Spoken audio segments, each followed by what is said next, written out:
Good afternoon, good morning. Welcome to Deloitte Debrief Text webcast series in Asia Pacific. Our webcast today is from our Global Mobility Talent and Reward series, and it is titled Remote Work, Setting the Right Strategy. My name is Dion Tai, and I'm a tax partner based in Deloitte, Singapore. I have the pleasure of hosting today's webcast, and I have two speakers with me today, Vijay Barrett and John Fichi. Vijay is a tech senior manager based in our Deloitte India office, and John is a director from our US office who has recently been seconded to Singapore. You may access our bios on the left side of the screen.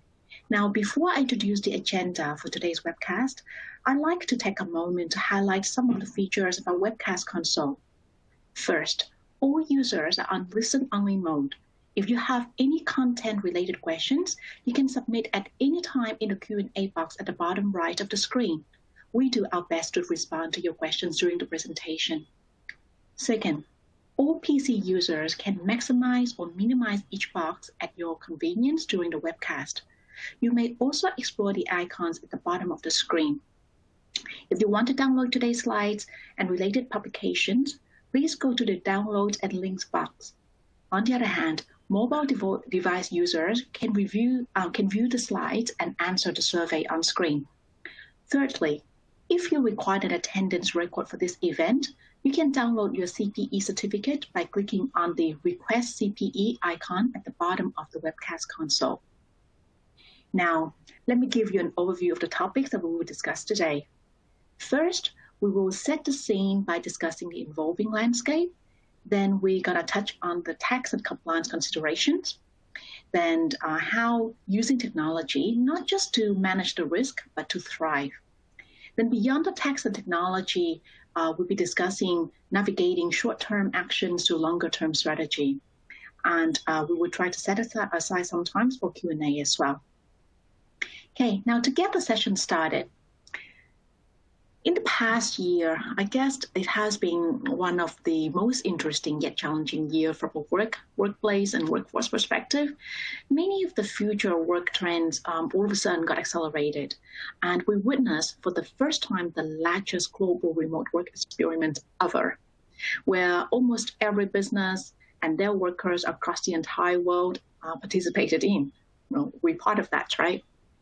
Based on a Deloitte survey done during our Deloitte executive webcast around October last year, 50% of the employers had more than 35% of their workforce working away from their usual work state or country, with 38% having employees working virtually from more than 20 different countries.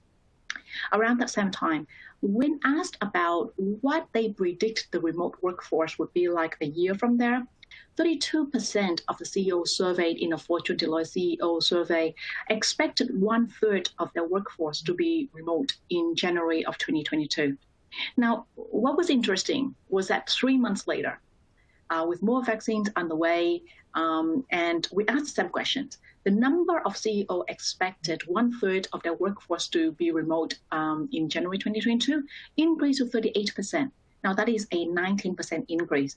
So this shift in the employer sentiment affirms the view that remote or virtual work is here to stay as a permanent feature in the way we work. But to what extent each organization is willing to implement the remote work varies. And it's swinging from the extreme of full-on remote work in the sense of you can work from anywhere to the mid-ground of hybrid, to the traditional back to the office. Well, there were many factors behind these decisions. And some of the common ones are things like it depends on the industry or sectors the companies are in, the role and responsibilities of the individuals, corporate cultures, cost and productivity, just to name a few. Many of these factors would be discussed further in the subsequent parts of today's sessions. Now, from the employee's perspective, based on the 2021 Microsoft Work Trend Index, 82% of work's productivity remained the same or higher. Now, in fact, weekly time spent in meetings have more than doubled year on year, and it continued to climb. After hours, Teams chat were up to 42% year on year. And 50% of people respond to Teams chat within 5 minutes or less, a response time that has not changed year on year despite the chat overload. So, the irony with this high productivity is that it actually came with a cost, a human cost. So 39% of the workers feel exhausted, and 54% feel overworked. These figures are even higher for Singapore, being 49% and 58% respectively. Crazy, right? And maybe this could be the reason why the survey suggested that 1 out of 2 workers here in Singapore is actually thinking of leaving the employer this year. So the situation in the greater Asia area is not much better, really, with 47% of workers in Asia, compared to a 41% global average, are likely to consider changing employers. Yet, 70% workers still want flexibility in the remote work options to stay. For Singapore, this number is actually 82%.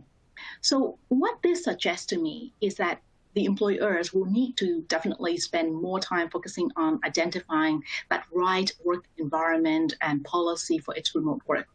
In the next parts of today's sessions, we'll discuss a few key considerations, from tax compliance consideration to develop decision-making framework and longer-term strategy.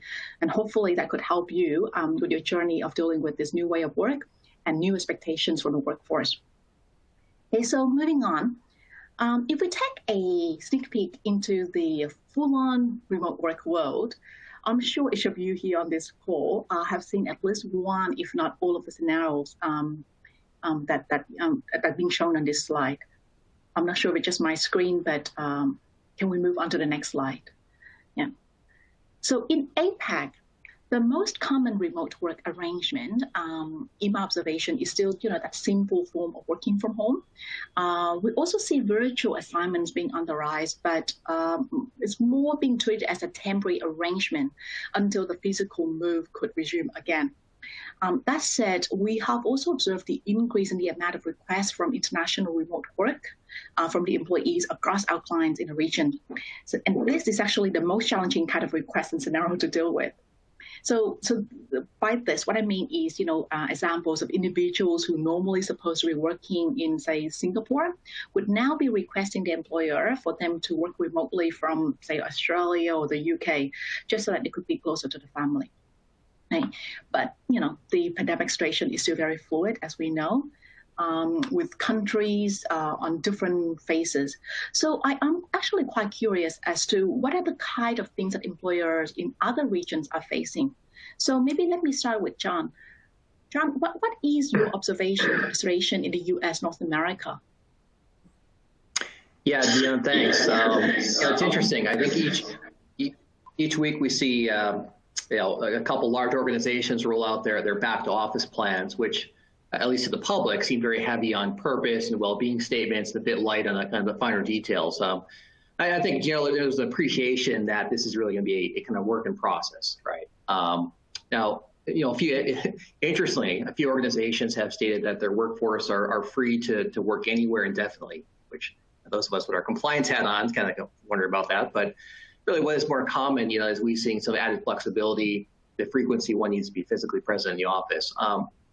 What I think companies are finding, and what we're all finding, there's not going to be a one-size-fits-all solution, even within an organization. For example, a couple examples, the financial services. Most of the companies there, or many at least, have made it clear that they're really expecting people to go back to office, and with few exceptions. In the technology sector, we're seeing greater flexibility, though a requirement to say, remote working requests to go through a formal review and approval process. Again, we're seeing variations within organizations. For example, engineering positions seem to be giving a lot more flexibility, and I believe that's really due to the competitiveness for that talent. Yeah. I think that's absolutely right? I mean, now employers have to consider so many different factors, not just, the role of the individuals, but, the competitiveness of, if you don't offer these flexibilities, then your competitor might, pinch your talents, right? Yeah, it's a tough work. Yeah.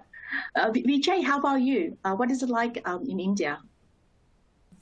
Yeah, thanks, John. So India is a country with significant outbound moves. So hence during the pandemic, there were several people who got stuck in India and were working remotely from here while they were waiting for visa clearances, or they were providing support to their family, or they were here in India on vacation.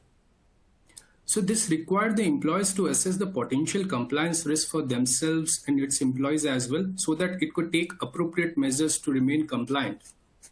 While this has raised challenges for the employers on the corporate tax front as well in India, hence assessing that risk, some have chosen secondment, others have extended partial support to the employees.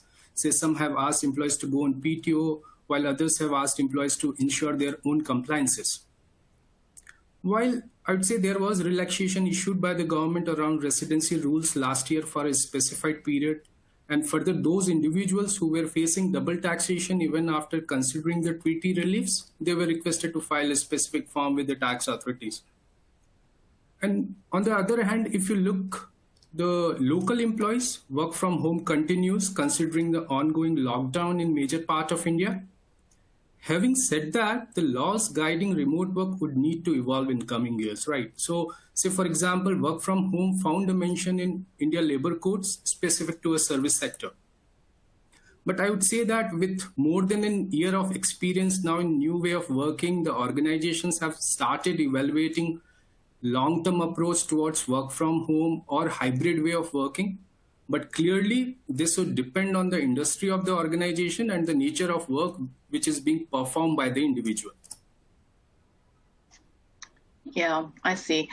Well, India has always been like a very hot place for discussion because of the complexity of the tax regulations there, and I'm sure a lot of our clients have operation in India and having their people stuck there. So it's good, to hear your view about that. So that will bring us to the first polling question of the day. And the question is, to what extent will you generally continue to support or promote remote work when the current pandemic is over? Okay, so you have the choices on screen. Now, while we are waiting for the results to come in, I have a question. The past year, no doubt, has been, one of the toughest years for lots of people, if not everyone, right? So in the context of human resources or global mobility, a year now into the pandemic, as a tax and talent mobility consultant, in your observations, what do you think are some of the areas that employers, HR, talent mobility still struggle with the most? Maybe I start with you, BJ. Yeah, so HR and talent mobility professional in last 1 year, they have been busy tracking employees who have been moving from their regular base locations. And I would say two key focus area which would continue to challenge them. First would be managing the global talent requirement, considering the ongoing travel restrictions across the world. And the second would be managing compliance requirement emerging from the remote work. It could be at employee request or at the business request. And to my mind, this would become more important when interim relaxation, which has been provided by the tax authorities, subside over the period, while business and employees continue to request for the remote work for a longer duration, since they have already experienced this. Yeah. How about you, John? What do you think? I think in mobility, Dion, thanks. I think in mobility, it's probably, what we're going to continue to struggle with is really, the ongoing uncertainty, which is not quite the depth it was, say, 12 months ago, but, it's still, there's still difficulty to determine, what problem we're trying to solve for, or is there even a problem to solve for? Again, a year ago, at least through our mobility compliance lens, trying to solve for the impact of our mobile employees, living and working outside their payroll country for a temporary period, 3 to 6 months, which isn't materially concerning from a corporate compliance and risk point of view. However, that 3 to 6 months for some has turned into 12 months with the clock continuing to tick, and which does have an elevated materiality of concern. I suppose there's an assumption and a hope that international travel will free up this year. I'm hopeful of that, but I think as we all are figuring out, we from an HR perspective, people don't want to go back to quote normal. So it's like, again, things, we're all going back to the office. today. Well, I think we need to, again, from a mobility perspective, I think we're going to, our organization is going to need some kind of, remote work solution because this is here to stay, pandemic or no pandemic. Yeah, I mean, initially everyone thought, this is going to be kind of like a one-off situation that we all have to deal with. But you're absolutely right. This now has become an ongoing issue, and I think it has become, the new norm, right? Everyone expects this is a new way of work. So, companies, especially HR and mobilities, I think this is the ongoing battle now. Pandemic or not, this is your battle. You need to figure out a way. And so we have the result comes in already. Leading off the chart, we have we will allow employees greater flexibility to work remotely, but primarily expect to revert to the pre-pandemic work locations. Yep, that's 39.5%. That's I think that's consistent with what we are observing as well. Interesting to see if how many companies actually allow people to work remotely from any countries. Oh yeah, we have 4.7. That's very interesting. Okay, so moving on. Now, with many potential permutation of remote work scenarios that the employers are facing, as we discussed earlier, there must be increasing complexity from a compliance aspect, right? John, in your view, what are some of the key compliance issues that companies should pay attention to? Yeah, thanks, Deanna. I love this slide here. As mentioned earlier, a few organizations, mostly U.S.-centric, have boldly stated that their employees may work anywhere, and I'm sure that's great from a PR perspective and HR win for them. Again, those of us in the compliance side, I'm sure is giving them, their people some heartburn with respect to compliance in, say, legal or HR matters. From an individual and employer, compliance point of view, very few countries have followed through with any type of formal relief or guidance with respect to individuals, say, stranded or working remotely due to the pandemic or going forward. And, as a result, we've seen some really challenging and difficult, cases of from double taxation from an individual tax perspective. Now we have a broad mix of audience here today. I've seen corporate tax, finance, mobility, tax, HR, payroll professionals, to name a few. And if we take, let's take a simple example scenario of a Japan payroll employee who is living and working in India for the past, say, 12 months, or just an employee, who makes a request, for personal reasons to live and work in another jurisdiction for the next few months. And looking at this slide here, I'm sure one, if not many, of these points that really resonates with you as a concern in your respective field. Again, from an individual point of view, we have an individual who's subject to taxation in two countries, and likely a scenario outside the bounds of any type of tax treaty relief. How do we help this employee? Do we have any obligation there? Is it our obligation to provide, say, some general tax guidance on their situation, or compensate them for, say, an elevated or double tax scenario? What if they were in the other country and for business reasons and got stuck there because of the pandemic? Again, what do we have an obligation as an organization to, say, tax protect, tax equalize that individual? Who's responsible for that tax?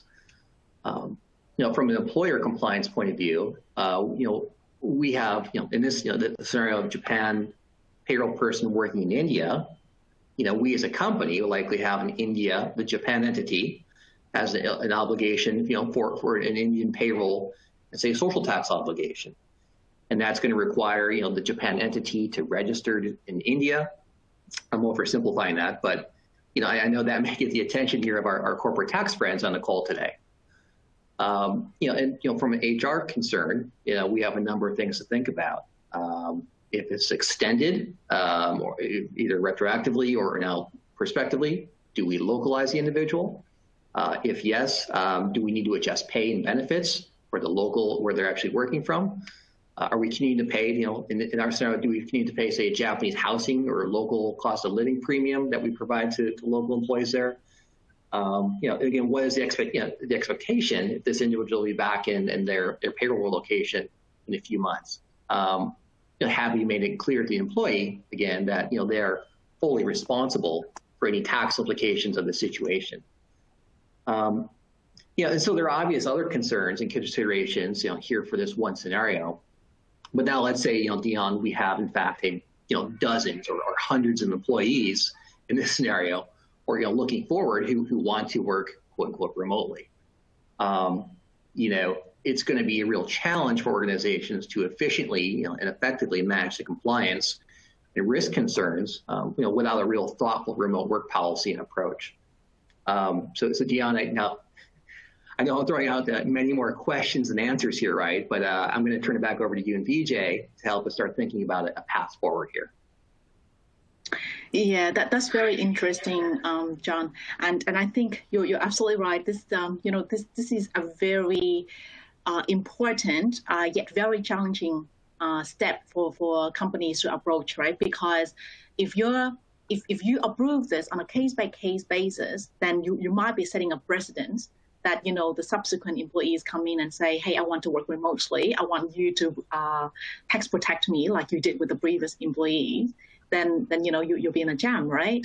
And then if you're trying to protect not grading a PE, and therefore you set a policy of saying, oh no, I will not allow you to go to, say, India because right now the situation there is quite intense, and that there's a high risk that you cannot return to, say, Singapore. Then from an employee's experience perspective, they're not going to feel happy about it either. So yeah, I see how complex that whole thing could be. So, still reflecting on the various remote work scenarios that were discussed earlier, and couple on with these risks that John had just brought up just now. Vijay, how would this impact the potential future state employment models? Yeah, so facts and circumstances would drive the decision which the employment model would work in a given situation. So say due to remote work, for example, individual while remaining employed by the home payroll country, for example, Singapore is working from a remote country, say Australia. In this case, the payroll remains in Singapore, employees continues to participate in the compensation benefit plan and social security in the payroll country. But due to extended period of stay and nature of activities carried out by the individual, there could be a potential permanent establishment exposure in the remote location, say in Australia, which may also expose the home payroll entity to tax withholding requirement in remote location. While from the employee's perspective, who continues to be on the home payroll and participate in the social security program there, this could be equally disruptive if double taxation arises in the remote location. Another model which could be evaluated is when employment with the payroll country is terminated and the individual is employed by a group entity based in remote location. And that entity may enter into a service agreement with the home payroll entity. While this would help in managing pay risk, there would be additional administrative work as well. Further, employees would lose participation in their home country social security program. And another one is the uses of global employment companies. GEC, as usually called, is a separately incorporated entity which forms part of an organization group structure. It is normally used to house and manage a certain segment of global employee population. And this entity will provide services to other entities within the group in return for a management fee. And the employment of the individual in this remote working scenario could be shifted to these global employment companies. Now the individual who will be an employee of the GEC and undertaking the activities in the remote country, they may create a P exposure for the GEC, in which case the attribution of the profit could be limited as compared to when they create a P exposure for the home payroll country, right? And if you see historically why GEC was being used, so it was a key driver or a vehicle to employ the global nomads, as usually called, those employees who keeps on traveling from one expatriate assignment to another, typically known as career expatriates. And the use of global employment companies have helped those individuals in participating in a common global benefit plans while they continue to be in multiple assignments. And this also helps in ensuring high level of employee experience, which will be consistent over all the assignment periods. And this will also help the employer to meet the diverse talent demand, if I may say. However, the incorporation of the global employment company, as you know, would increase the administrative task for the organization to set up and manage a separate entity. Yeah, thank you, Vijay. That's very interesting. Maybe let's just go to quickly go to the poll question, the polling question, the next polling question, please. So the question is, how has your organization been tracking approved international remote work business trips request? You have all of the options for your response on screen. Now, while we're waiting for the answers to come in, I'm thinking about what you've just shared, Vijay. I like the two alternative employment models that you've discussed. So, the first one being localizing the employees in a remote working country. Then second one is to set up a GAC. But to me, both of those seems, a bit kind of on the extreme side from an employee perspective for the first alternative model, because, it's quite, like you said, the employee experience is going to be very bad, right? Because, you're being localized, you're moving away from, your, say, if we use John's example, instead of being based in Japan, now you'll be, be based in India. And in the second one, it's quite admin burdensome for the employer, from an employer perspective, if you were to set up a GEC. So is there another option for consideration? Yeah, you may evaluate and consider seconding the employee to an existing or newly established entity in that country of the remote work by entering into a formal secondment arrangement as well, which we normally see in the normal course of business. Right. So it's kind of, the best of both worlds? Yeah. Okay. And we just in time for the result to come in. So the questions was how the organization's been tracking approved international remote work or business trip request. And we have top of the list manually. Yeah, it's kind of expected. We do see that in our course of work with our clients as well. A lot of companies still kind of rely on the good old Excel. So once the approval has gone through, it got tracked in an Excel. Then by an employee request tool. Oh yeah, that's a close cut. Not tracking it. Ooh, that 11.9%. I think that there's some work to be done there, because not tracking it's going to cause a lot of trouble, not just from a tax and compliance perspective, but potentially it could damage reputation as well. But this would actually bring us to the next topic on technology, on how it's going to help. So technology has long been a hot topic in the HR and talent mobility realm, even before the COVID time, right? The pandemic, if anything, has just accelerated the needs and increased companies' appetite for digital transformation. Now, let me turn to John on this related topic. John, how can companies leverage technology in dealing with remote work situations? Yeah, good question, Dion. And I like the results of the polling question there. Looks like some folks are already thinking about that, leveraging technology for this. Well, let's first kind of take a step back and kind of look at how we might tackle the tracking and managing remote work employees on and the go forward remote work requests if we're going to say roll out such a policy. How can we efficiently manage the associated employee compliance risks with each scenario, which are going to be very different, right? For every person, depending on their nationality, their roles in the company, where they're going, and the length of time they intend to work remotely. Again, what this may look like for your organization is going to depend on a few factors, including the size of your workforce, geographical considerations, and really the risk tolerance of your organizational culture. However, a more robust policy and framework is, it's not just for, say, a large global organization. Let's take a Singapore-based software company. that may have hundreds of employees who have significant, may have significant remote work concerns if the majority of those employees are citizens of another country within the region. So, we view, the assessment process really in 3 steps. Managing remote work requests, assessing the request through our governance models, and then the approval and documentation process. So how do we effectively manage your requests? If you're the person, if it's through an email process and you're the person managing those, you're probably not so thrilled with that process, right? And so, the question, again, depending on our organization, is this just a simple informal process, emailing HR or your manager, or do we gonna have a formal technology solution or a portal to go into to make that request in a standardized manner? Proactive or reactive? I know here at Deloitte, on a weekly basis, I'm asked to proactively requested to submit, say, a COVID-19 related information.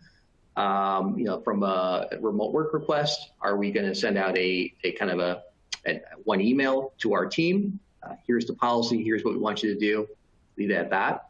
Or are we going to do some kind of cadence where we're reaching out on a monthly basis, quarterly basis, asking people to reconfirm where they're physically working currently, or whether they have any intent to work remotely, or we say remotely outside their payroll jurisdiction on a go-forward basis. And then, most importantly, the ownership of the process. Often, we're going to talk about a little while later here, Dion, a lot of stakeholders involved in designing a policy and process, but often this is going to sit within the mobility or HR function. Okay. Assessing the associated compliance risks. Lots of different factors there, which again, why we like a technology solution to help enable that. If we have 50 employees all making a request to go to different countries, jurisdictions, obviously difficult to do that. Quickly do some research, determine if that's going to create, say, a PE concern for our company, what the employee payroll obligations are there, are there any treaty exemptions and so forth. And again, also, do we have any existing policy that may be framework that we may be able to leverage? And I've talked a little bit about our corporate appetite for risk. There are, say, if we have an existing business traveler policy that basically we don't track anybody, report anyone, or review a compliance risk until they have more than 30 business days outside their country. Maybe that's our risk tolerance here in designing a remote work program. Okay. And then finally, the approval and documentation process. Again, if we're informal, are we just sending emails across to each other? If we have a technology solution, does that give us a formal report, standardized process? Does that go simply through HR to approve? Does it go through a line manager for approval and so forth? And then also, follow-ups. So Dion, let's say for example, you go to your organization, Deloitte, and request to live and work in Tokyo for the next 3 months, and that gets approved. Relatively low risk there, but let's say after 3 months' time, you like it here, I want to extend on. Do we as an organization have a formal follow-up process to follow up with Dion? Because obviously then if she goes from 3 months to 9 months, a much different a situation there from a compliance perspective. Okay. All right, so moving on, let's take a quick look at how we might leverage technology, to manage this process. Again, I'm stating the obvious here when I say that many of our organizations, compliance divisions, especially, are resource constrained. Perhaps it would have been an interesting poll question to inquire how many people feel they have the bandwidth and resources to take on another initiative and oversight of a new process. In line with this, again, we think it makes sense, to suggest a technology solution to assess risk and manage the remote work initiative. Now, we don't have the time here today to do a deep dive or a live demo, but I just want to say, kind of quickly take you through one such technology solution that we've worked on with clients might look like. Again, we found it incredibly simplifies, standardizes the process that is inherently a complex process. Okay. So basically here, again, a simple example, employee makes a request through an internal portal. information that we're requesting can be tailored again to the specific organization, your level, type of work that you tend to do, travel days, and where you're going to travel to. The submitted request is automatically applied through a compliance and governance engine that aligns with our internal corporate policies and risk tolerance and the specific, say, social or payroll tax guidance of the specific jurisdictions you're looking to go to. And then, of course, that can, automated, quickly, issue a report to our program stakeholders with a clear assessment of areas of concern or for consideration. Obviously something that can be automated too. The risk is low. It doesn't require, say, line manager's approval. So for use myself for an example, if I make a request, I'm going to spend 3 weeks outside of Singapore, working in Japan, where my wife's family lives. Do I, that may be low risk, automatically approved, and so forth. And so, we also have, a well thought out documentation trail, an audit trail of the assessment and the formal follow-up process, automated towards the end of the, through this process also. So for all these reasons, again, where it makes sense, it's not always going to make sense, but we certainly like a technology solution, with respect to enabling the successful rollout of a remote work solution. Thank you, John. I cannot agree with you more on what you're saying. And I really like the point that you talk about the risk appetite that companies have, because I'm sure you experience that in your line of work as well. We keep on getting questions from the clients of what is that magic threshold number so that they can go and approve the remote work request, right? What should it be? Is that 90 days? Is that 180 days? Is that 30 days? There is no magic number. There's a lot of work being put behind that to do the analysis, but ultimately, what it is depends on the company's risk appetite. Some company will tolerate 0 date because their compliance appetite is just so high. It's like, no, we're not going to take any risk. Some companies say, 30 days, 90 days, we will ignore it, kind of thing. So I think what I have seen some company doing is, they would pick out, say, the heavy, like the heavy travel land for a company. So, like, for example, if a majority of the people tend to travel to Japan or India or the UK, they pick out those major countries, and they would ask companies like Deloitte to do the analysis, to see what would be the potential tax implications. And then they will ultimately make a decision on what they're comfortable with, right? But thank you, John. That was very interesting. Now, just to get back onto the session, from our discussion so far, holistically, it sounds like there's a lot of factors to be considered and many decisions to make for the employers. So, Vijay, I'm going to task you with something big here. To help our participants here in prioritizing what should happen next. In your view, what are the key immediate action steps that employers should focus on? And is there like a framework for them to rely on in medium to long term? Sure. So, setting the right strategy is key here, as one will look at the immediate action and then moving through the medium to long-term action. Well, as we know that at the start of the pandemic, a huge task was carried out by the mobility team to identify the employees who were remotely working from their base location, and this was to ensure duty of care and manage compliance obligation. While the organizations had been having the right handle on its international assignees who are under the regular expat program. However, the real challenge was to track those who started working remotely and were not international assignees. For example, these could be foreign nationals hired locally who traveled back to their home country during pandemic. Tracking those moves is important today as well and would continue to remain an ongoing process, as we discussed earlier. Once you are able to track such moves on a real-time basis, you can apply the triage and assess the compliance risk on an ongoing basis so that necessary requirement can be completed before the due dates, both in the home country and the remote location as well.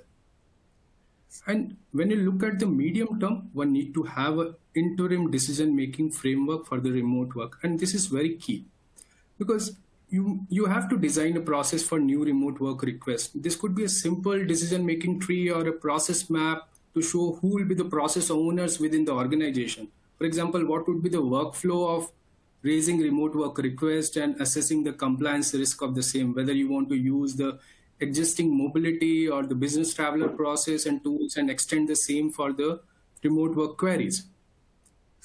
And when you assess the same, definitely you may have the additional cost also involved there. And then you need to document that cost. So what would be the approval process for the same, how you are going to report it, whether it flows to the HR information system or directly it goes to the payroll. So to sum up, to ensure the continuation exchange of information from the trigger of the remote work request from business or from the employee to the last leg where you manage the compliance framework in place with the robust governance model, if I would say. And while executing the same, communication is the key. Employees have to be aware of the risk of remote working, what is the possible personal tax implication. It could be double taxation exposure, return filing requirement in both the locations. So for this, you can prepare a remote working guidelines and share with the HR and business leaders, which will help in setting the expectation from their employees. While this is going to be a continuous and evolving exercise, the application of remote work, I'll say that it will vary significantly from organization to organization. And the ones who are wishing to pursue remote work as a new way of working as part of their long-term strategy, they should develop and look for implementing remote work policies, program management guidelines, and with an agenda of continuous improvement in this. So let's move to the next slide where we look at what could be the long-term aspects around this. So when you implement a long-term remote working program, first question which needs to be answered is why we are looking at remote work as part of the long-term policy. Is this to attract or retain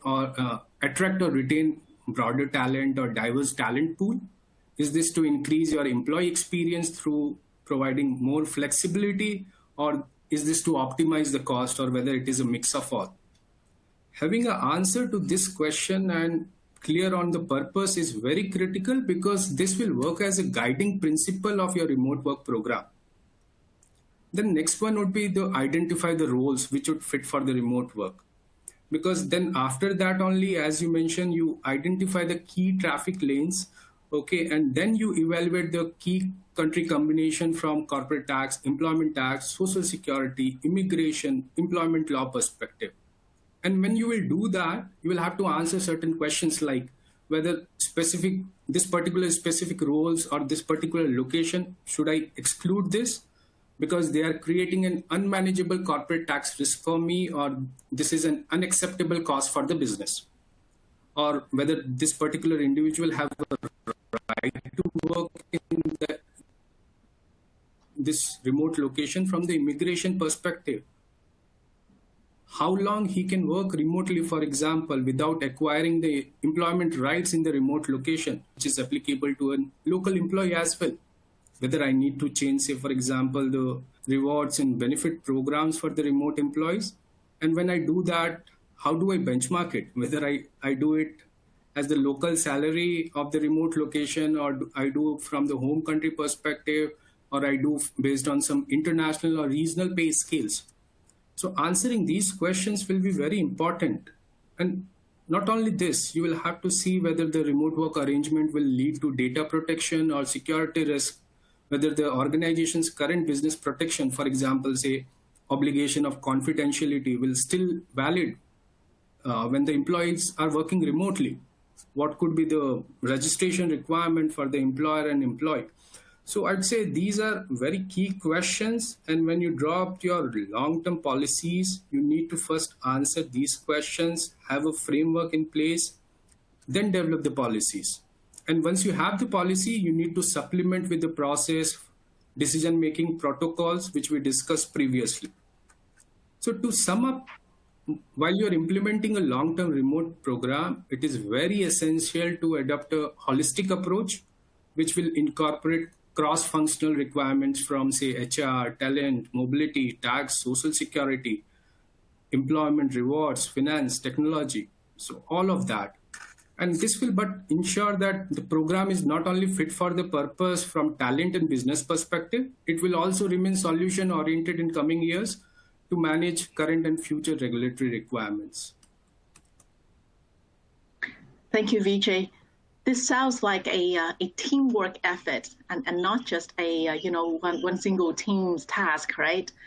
So it's not just HR or mobility's function to do this, but I think this is a time where all teams need to come together, to tackle these different aspects of it. I also really like what you talk about, how that there got to be different criteria for you to assess. And one of the things that I don't know if you observe the same thing, but I often observe is companies say, when we ask how ready are you, have you considered criteria for you to make decisions on whether or not you can approve a remote work request, and they say yeah we have it. Then they would show a list of criteria, but then when we start saying, and they think that they're ready. But the next question we have is, does it apply to everyone? And that's where I think they start having doubts, because I think as what John and yourself, Vijay, mentioned, it depends. Like remote work might not work for everyone. It might not be effective for everyone. Right? If you are someone in sales or engineer, it might be more effective for you to be in the office and not so much for you to be remote work. So I think when you answer those criteria, it's also important that you kind of dissect it based on different functions and roles that your people have as well, because what is applicable to your people in, say, marketing might be different to those in engineer or those in accounting. So, I think that extra matrix of dissecting it further to reflecting these points would be important too. What do you think? Yeah, because you need to determine the nature of the services. Say, when you will assess the PE risk, if someone is, because of the nature of service, he's doing the job, be it an engineer or sales of marketing, okay, it can create a service PE for the entity, and then everything stops there. And then you will have to look for other arrangement, whether you hire a global employment organization or you create on your own, because you may not have a presence in that particular entity, particular country as well. Yeah, and I think the complexity goes up when you deal with different seniority of the people who's making the request as well, right? The higher the seniority level, if you have like C-suite people requesting to make these move, the higher PE risk it will run. So I think companies are really have been struggling with this kind of scenario because it seems like you do either way. You don't let a C-suite person to move from an employee experience perspective. They're going to be very upset, and you don't want to upset your boss. But on the other hand, you let them work remotely, you run extremely high risk in terms of PE. So I think companies trying to bridge this gap by I know some of them actually break down further in the criteria that would look at what activities that one's allowed to do overseas. So if I'm going to allow you to go overseas, even then you can you have to commit that you only conduct these following activities and not everything. Yeah, thank you, Vijay. That's a very interesting discussion that you have there. So we will now move on to our third polling question. And the question is, does your organizations have a remote work, including virtual assignment policy? So you have all of the options for your response on screen. Now, while we're waiting for the result, I have a question that I really want to ask John. So John, from your time working in the US, where a number of companies have been very vocal, they have been vocal advocates for remote work, do you have any observations or learnings with respect to the process of designing and rolling out a remote work policy? Yeah, that's a good question. Coming from Silicon Valley, where some of the companies are kind of run ahead of this before the pandemic, learning is, and maybe for my friends in mobility here, it's a journey, and one that you really need to partake with a broad group of stakeholders at your organization. I love that last slide that BJ talked to, because it really is eye-opening as far as all the different individuals and work streams that need to be involved in this. And so, yeah, you don't want to go it alone. You don't want to go out there and quantify your risk of mobility workers without discussing with corporate tax.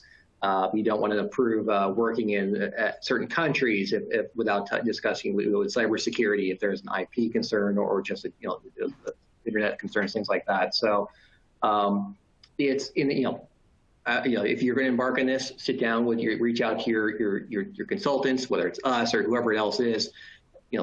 Think about all the different people we need to involve if we go on this journey. And one is thinking.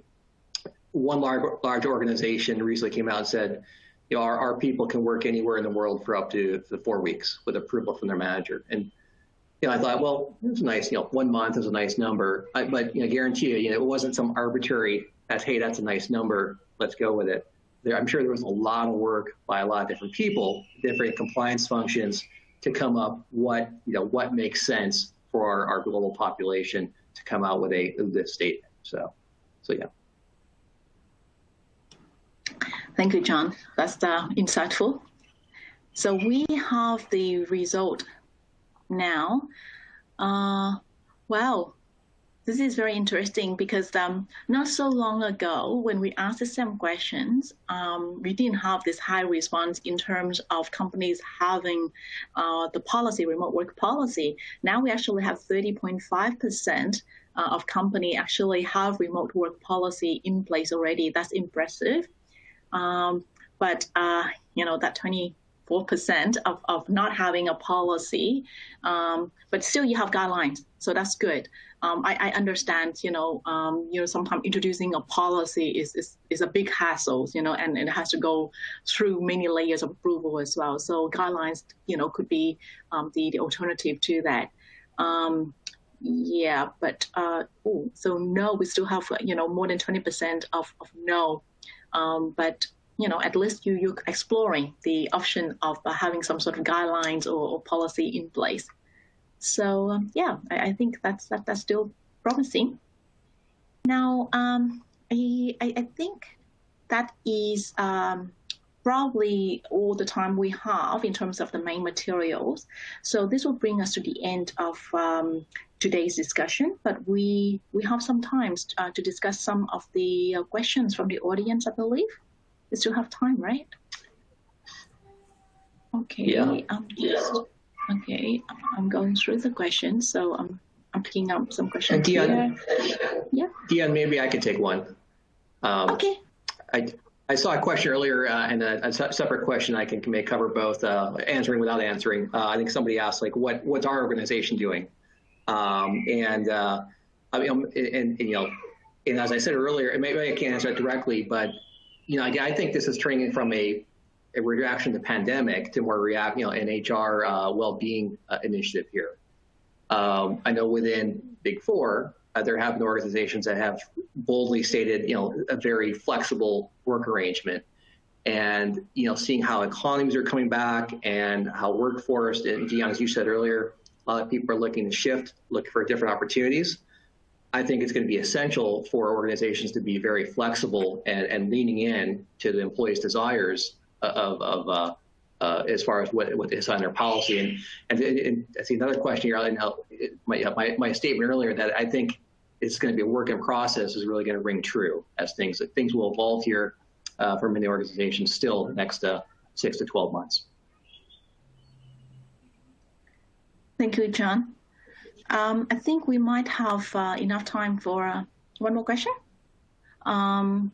So the question is, what would you recommend to reduce the PE risk of company having an employee working outside of payroll country and in location where the group does not have any presence in?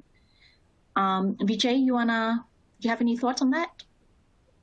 Yeah, as we discussed earlier, first they will have to look at the nature of services, what that individual is going to do in that remote location, and how huge is the PE risk, whether it is an ancillary activities, for how long the individual can work without actually triggering the PE risk. And if it is not, it is an unavoidable kind of situation, then given that they don't have an entity out there, and it is going to be a ongoing move in that particular country, then as we discussed, they may look at, say, setting up a GC, or they connect with, say, some of the organization who work as a global employment organization, where you transfer your employees for an intermittent period, and then you in return of a fee.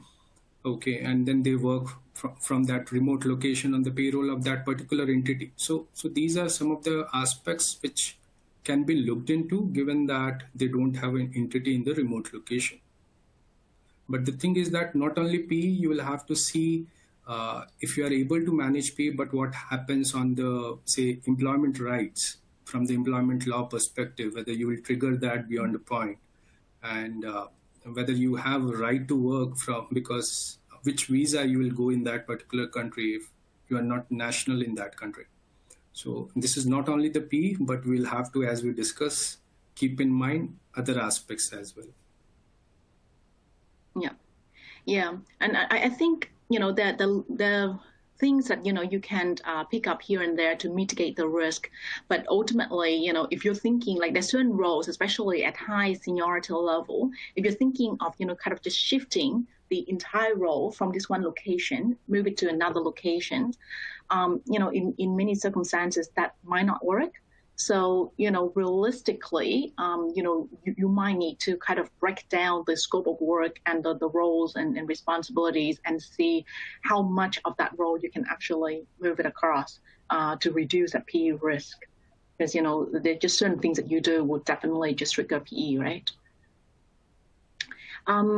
So unfortunately, that's all that we have time for. Vijay and John, thank you. And special thanks to all of you who are able to join us today.